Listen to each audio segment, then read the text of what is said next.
the Open tonight, outrage over a General Motors commercial during the Super Bowl. Somehow in one little 60-second spot, the people behind the ad found a way to offend two vastly different groups, relatives of suicide victims and the tens of thousands of people General Motors has just laid off. It's been 5 days since the ad aired, and since then, the outrage is built to the point that GM has just today backed down.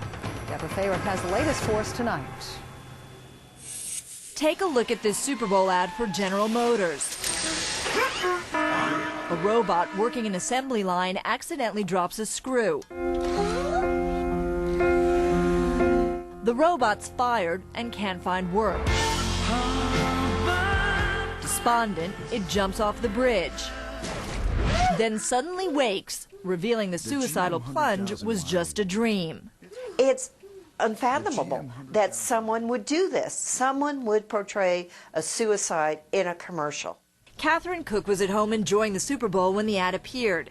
As the robot looks back at everything it is leaving behind, Cook says in a flash it was like seeing her 28-year-old son Brian just moments before he fatally pulled the trigger. Every time when I close my eyes and I see that robot looking back and I think of my son, what was going through his mind? What that robot did not want to jump.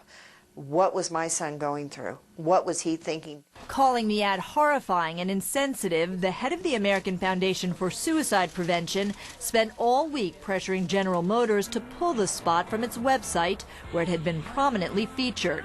In spite of the fact that it's a robot or it's a dream, the message still comes across that if you're depressed, you lose your job, you have a setback, it's okay to take your life, and we think that's just a terribly dangerous message. According to the group, about 80 Americans commit suicide every day. The attempts are even higher, some 1,500 daily.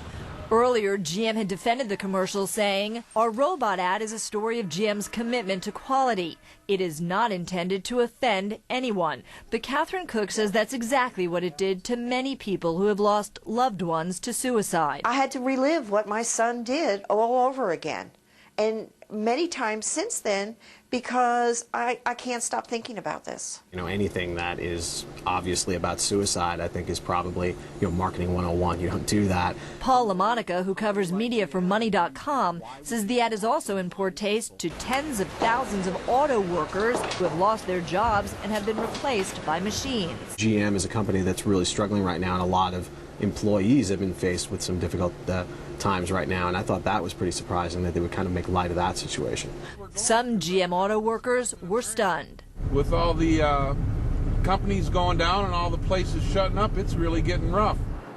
Today, GM gave in to the pressure and notified the American Foundation for Suicide Prevention it's changing the ad.